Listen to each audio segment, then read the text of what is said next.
جہاں بھی جاؤ موت آ کر ہی رہے گی۔ روایت ہے حسیمہ رضی اللہ عنہ سے کہ ایک بار ملک الموت حضرت سلیمان علیہ السلام کی مجلس میں آئے اور ایک شخص کی طرف تعجب سے کچھ دیر تک دیکھتے رہے۔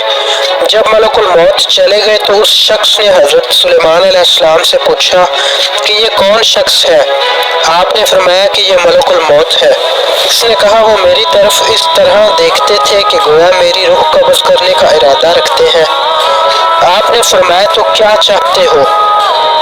اس نے کہا آپ مجھے ہندوستان میں پہنچا دیجئے۔ آپ نے ہوا کو کہا کہ اس کو اٹھا کر ہندوستان میں رکھ دے۔ ہوا نے اس شخص کو اٹھا کر ہندوستان میں پہنچا دیا۔